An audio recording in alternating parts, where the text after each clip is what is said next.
Hello, nonprofit leaders. I'm Sarah Olivieri, your host, and this podcast is here to assist people like you, executive directors, board members, and other nonprofit leaders make a bigger impact with insights, tips, and lessons learned from nonprofit leaders and experts. Having been an executive director, a board member, and now a consultant and coach, I truly understand the challenges you face. And that's why I'm here. I'm all about working smarter, not harder, so you can make a bigger impact without the burnout. And so is our sponsor, DonorBox. DonorBox isn't just a suite of helpful fundraising tools, it's a partner that helps you raise more money and supports you in retaining your donors. I love their forward-thinking approach. Visit donorbox.org to learn more. And don't forget to sign up for the Inspired Nonprofit Leadership newsletter, where you'll get bite-sized, actionable tips just for nonprofit leaders like you, delivered weekly to your inbox. Sign up at inspirednonprofitleadership.com/sign up. Okay, let's dive into today's episode.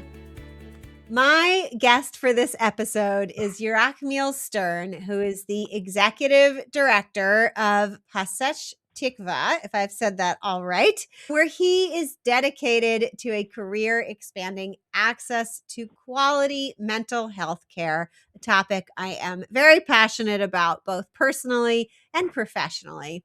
Before stepping into his role, he spent a decade as the Borough Park Clinic's director, bridging affordable, sophisticated services to underserved neighborhoods. Welcome, Yerachmiel. It's such a pleasure to have you, and I'm looking forward to our conversation about leadership and mental health. But before we do that, would you just share a little bit about yourself personally so we can get to know you as a whole person? Sure. I grew up actually in Borough Park, homegrown. I'm a social worker by trade, CSW, that's a licensed clinical social worker. My formal undergrad education was in speech pathology, and then I had shifted to pursuing a graduate degree in social work. So I had actually shifted my focus midstream. And in everywhere I go, I always view things from the prism of compassion and a gentle stance with people, which I've learned more and more in an executive role. That's quite the feat. It's not easy to kind of oversee with compassion. It's why I would call it an unconventional. I've heard a term for this recently. It's called servant leadership, or probably servitude leadership. But honestly, that's where leadership is at today. So I lead with that. I attribute it to my social work background. Yeah. Such a powerful background. I was really lucky in my early career years to work in an autism-oriented school. And so where we had speech pathologists and social workers and everybody collaborating. And that's where I started learning the language of self-regulation, to be upregulated, to be downregulated. It's talk from the therapeutic world that has fortunately entered the leadership world, because I think what you've said is so true. To be a great leader, you have to know yourself. You have to have, I think, a lot of knowledge of how the brain works and tune in to understanding where others are coming from, in order to lead a great team. I'm wondering if you can share a little bit about, a little more about how that background and those skills that you use to lead a team as an executive director. Yeah. So honestly, even the prior leadership, I feel like, there's always a pendulum swing. So I kind of took the modern day leadership off the sort of spreadsheet. I obviously have to pay attention to the financials and make sure the numbers add up. And that's quite difficult.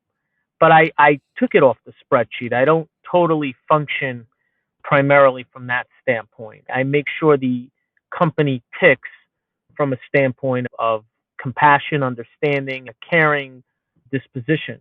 And I bring that disposition, and that's that disposition to me sort of trickles down. It trickles down through the company. The leader, it's very underestimated, but the leader actually sets a tone that I didn't go into this realizing what a tone it set. Had I known, I would have led even better. But, leadership sets an incredible tone that Yeah. transcends and translates through the company. And so once you set a compassionate, therapeutically inclined tone, your whole company is operating on that platform, believe it or not. It's almost that linear. So. Yeah. I have seen this firsthand. I completely agree.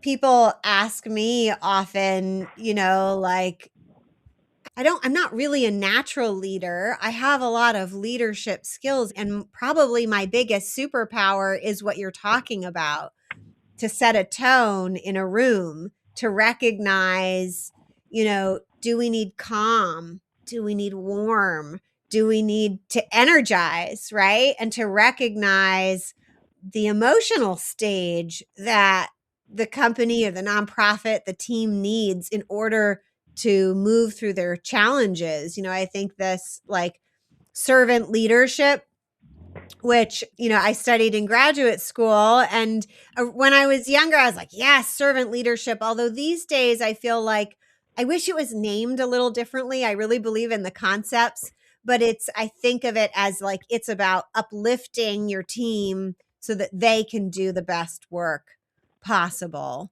and not to be confused with doing things for them, enabling them, like being at their beck and call, which I think is why I struggle sometimes with how it was labeled. But it's really powerful what you've said, like when you can set a tone. And you talk about compassion, openness. What are some of those things? Like, what do you do to set a compassionate tone? Right. So I think initially, unfortunately, because it's very taxing when you're like getting people on their feet, there is a little bit of enabling and there is a little bit of being sort of overly available and overly hand holding people and sort of masking their rookiness. The hope with, the servant leadership, if you will, is that you hire the right people who receive sort of a cue that they have to learn to walk themselves at some Yeah. point.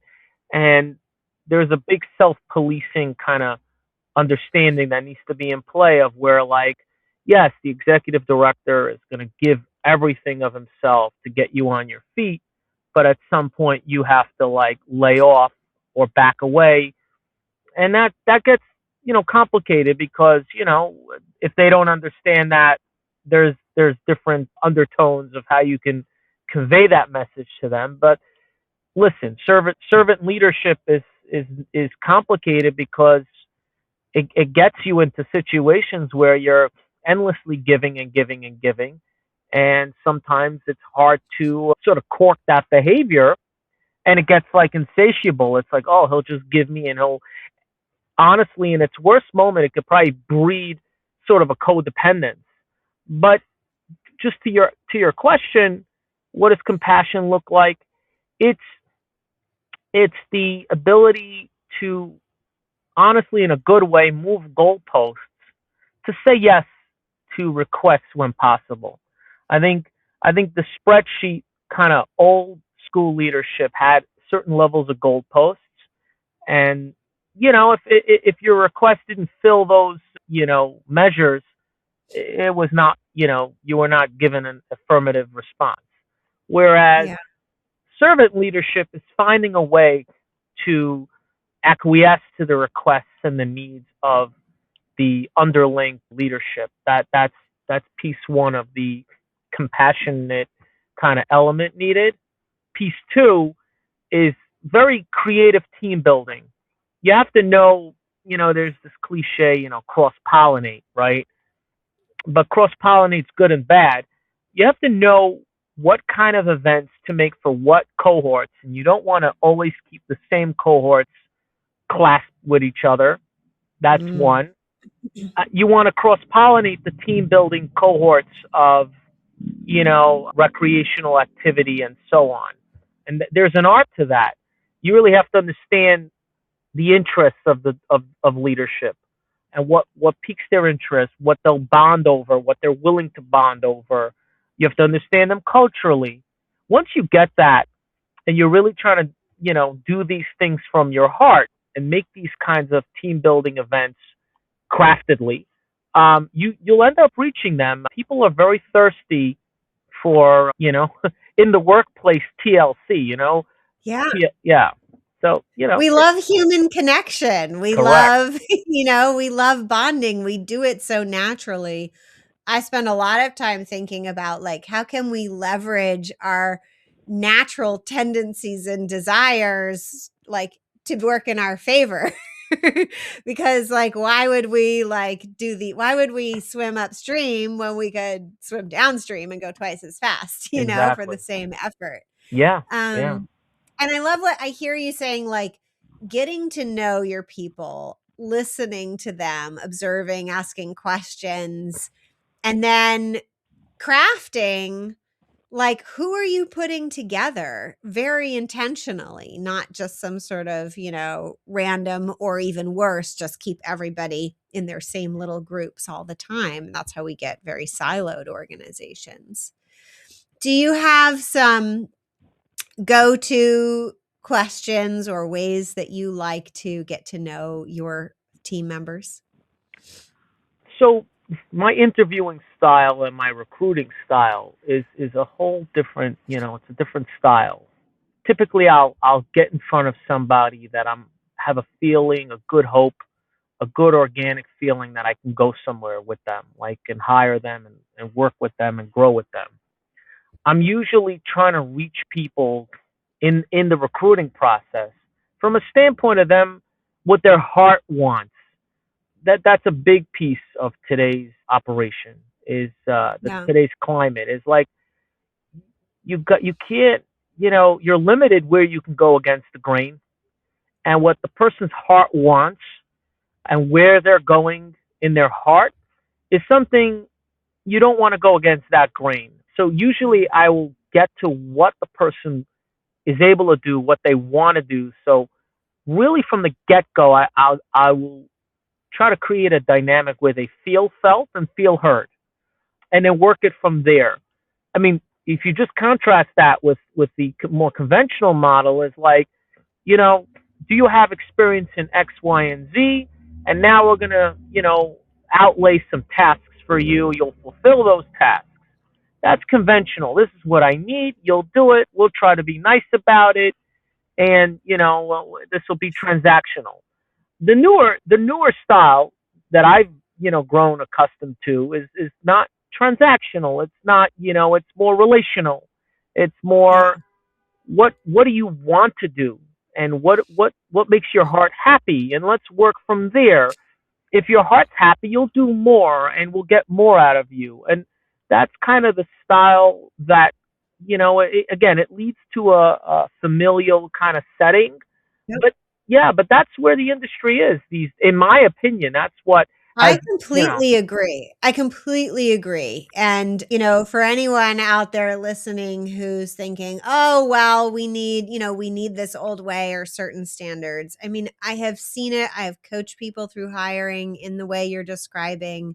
There's some great books about it, but it like produces way better results. Like you get a better return from your employees and they are happier, and like these two things go hand in hand. Happy people are productive people.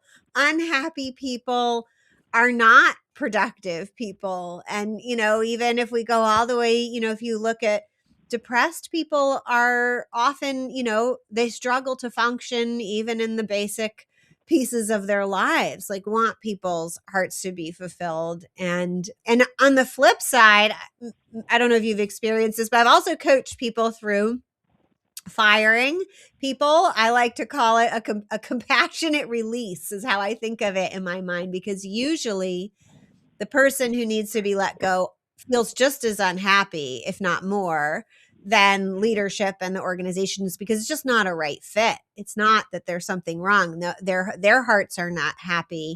And for some people, they can recognize, I'm not happy, I need to change jobs. But other people feel very beholden and need the leader to step up and say, it's clear that this isn't, helping you or helping us, and I'm going to release you. And when I think done well, usually, like, sometimes people are, initially feel hurt, but usually they feel thankful that they got to move on, and everybody feels some relief. Have you had an experience with similar to that in having to let people go? Or maybe if you do hiring well, you don't really have to let people go that often. It's a loaded question. If you would ask me that a month ago, I would have said, I haven't let go of people, and I've hired well, and people fade away over time or they'll resign over time. But more recently, I've realized exactly what you're saying. I've been in a predicament where it's like a little bit like a compassionate kind of like walking away, an amicable kind of departure, and I've had to flex in that direction. It was a newer kind of thing for me, and it was sad but exciting to finally, flex in a new direction. I hadn't done that, and I realized exactly what you're saying. Literally, the person that I'm working with on that front is relieved. It's just like he was, they were waiting for it, almost like, why did you take so long to just zone in and just like, let's just like just separate and move our separate ways. And it taught me, like, wait a second, if there is a limbo predicament, just me being sort of compassionate, misguidedly, and allowing it to prevail on because the company is not deteriorating, is maybe the wrong position. Maybe the departure position is a lot smarter. So I'm always learning. Part of leadership of today, I also believe, is humility. This, like, the CEO that is the never apologize, never vulnerable, could do no wrong mentality doesn't sell. Everyone knows everyone. It has a vulnerable side. Everyone knows everyone makes mistakes. Masking it is not like a confidence piece. I don't look at it as I think confidence in a leadership position is ultimately having this air that you're willing to absorb the final responsibilities of things, and you're really willing to bear the brunt of, like, big ticket items, the overarching, the macro items. If your people believe that you bear that responsibility for them, that's leadership. You can, from there, you can be vulnerable, you could be humble, and that doesn't, deter or detract from the leadership. No. Yeah. And in fact, it often adds, because they go, he's human, she's human, right? Like, Exactly. I'm human too. I feel even more connected. I want to help even more make all the things happen. Before we run out of time, I wanted to ask you, kind of shifting gears a little, because I noticed a thread in your work around mental health, and it's this word excellence. And I just want to talk a little bit about what it means to be committed to excellence. And I've felt this. I've worked in and with, as a consultant, numerous mental health and developmental disability organizations. And also, I have this feeling like in the nonprofit space, we should be pillars of excellence when it comes to innovation and how you run a great business. That's not necessarily always the case in the nonprofit space. And I think there are still too many mental health service providers, especially who provide service to low income folks, who are focused on good enough. I'll never forget the time I was working in an organization. It was a school for kids on the autism spectrum. It was kind of an innovative school, and it was in New York State. I was up in Albany meeting with a top education leadership person, and she said, well, our job in education is, she used cars to give everybody a Ford, right? We're not in the business of giving people Cadillacs. So that was her, like, nice car, basic car. And I'm like, in education, everyone gets a Cadillac. Let's try, at least, right? Like, let's try to give everybody the best that we can. So I just wanted to get your take on what does that look like for you to strive for excellence and to push for that? Well, not to answer it like in a cliche way, I love cars and I love Cadillacs, and honestly, there's a way to give someone a Ford with love and with care. In other words, if the structure just allows you to deliver Fords, there's a way to deliver it in a beautiful way, in a caring way. A lot of what brings the client base up from sort of the good enough category to the excellence category is the personal touch you give things in your company. Mm. Like, there's the modalities, there's all the measures and all the bureaucracy, and that stuff has its value and it's also could be deteriorating. But if you give the clients like that personal touch, it's like the Ford could be better than the Cadillac if you took care of the Ford. It's how you take care of the item you're delivering. And Yeah. analogous in the story is how you take care of the client that's receiving the Ford or Yeah. receiving the service. If you engulf them with like an innate caringness and also a personalness, and you're able to like pay mind to them, and they know they matter, and they know they're not just one of many, but they're personally zoned in on. You really, the service itself becomes a different kind of service. It sounds so silly and cliche, but it's really true. I mean, our company is built on this kind of hand-holding personal touch, and it counts for much more than you'll see on the back of a baseball card. Yeah. I love that answer, and I love this idea, the Ford becomes the Cadillac. And it's so true. If you're doing any sort of human service, it is the personal touches that take it from basic to excellent. And they are not expensive and they are not hard. I went to the emergency room. I'm fine, but I was having heart attack symptoms and my heart is totally fine. But I didn't want to be one of those women who just ignored the very like heart attack symptoms, which are like, do you feel nauseous? Do you have a pain in your jaw? They're really random in women. But I'm in there, I'm doing the whole ER thing. And of course, they have fancy equipment. They did all the things. They did a good job. But there was one guy who came around. He was getting people's medications who were going to be there in the evening. And he just took a breath and said to me, "How are you doing?" And I was like, "I'm okay." And, it was just like that compassionate, emotional, "How are you doing?" And then he told me that the chair I was in, he's like, "Did anybody tell you this chair can recline?" And I was like, "Nobody told me." I didn't know. And like, he was just authentic, compassionate. Our interaction took maybe 30 seconds and he delivered the most meaningful, powerful, excellent service of the entire ER experience. And, I think that came to mind as an example of what you're saying. It takes that little human connection and compassion to make a service truly excellent. Yeah, I couldn't agree with you more. Bedside manner at its finest, and yeah, in mental health it's a little more complicated because the bedside manner needs to be sometimes elongated. It's not just Yeah. a sort of medical like a nice word. It's more like you got to have like a really really presentness to you and how you relate. But Yeah. but that's the root. It's It the makes same all the root. difference.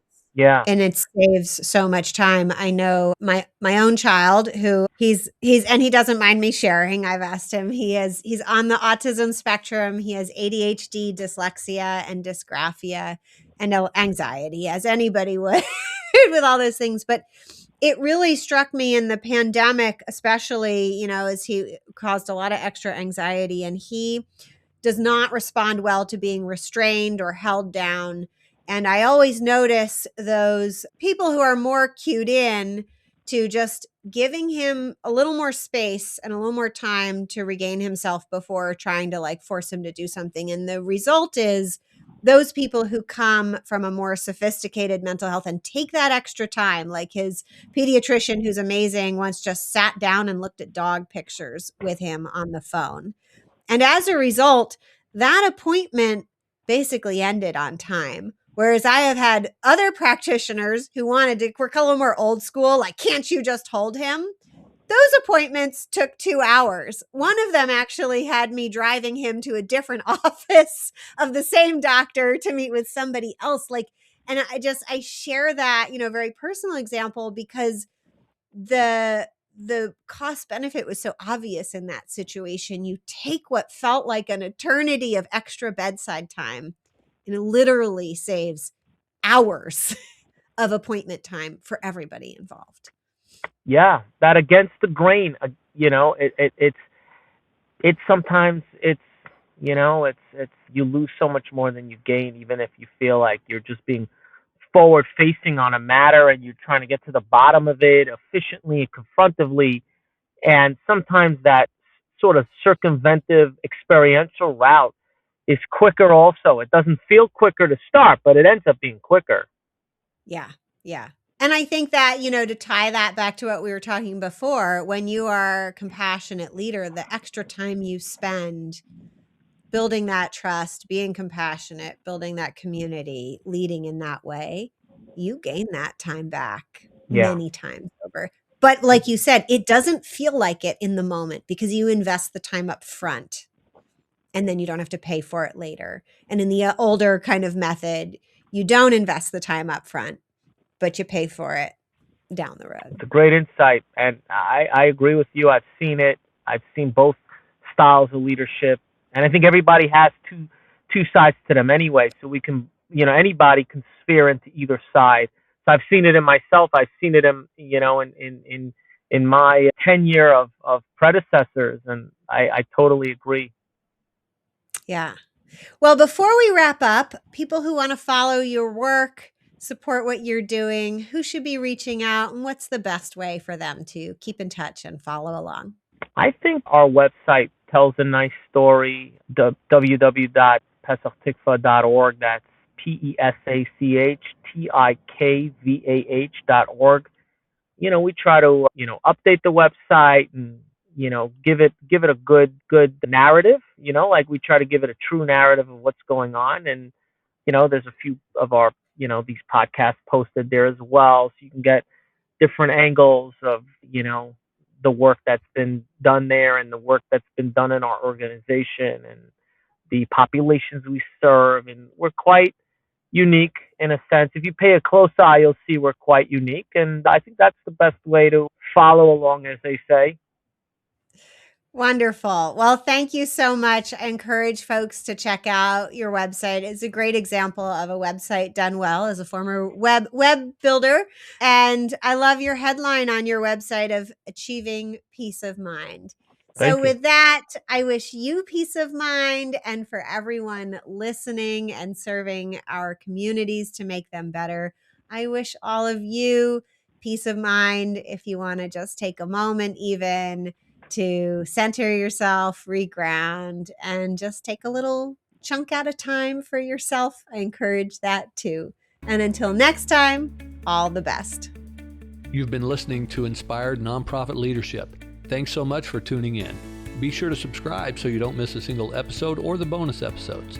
And while you're at it, please leave a rating and review, and be sure to share with your friends and colleagues. Tune in every week for more useful insights and wisdom on nonprofit leadership. Thanks so much for all you do for the communities you serve. Until next time, all the best.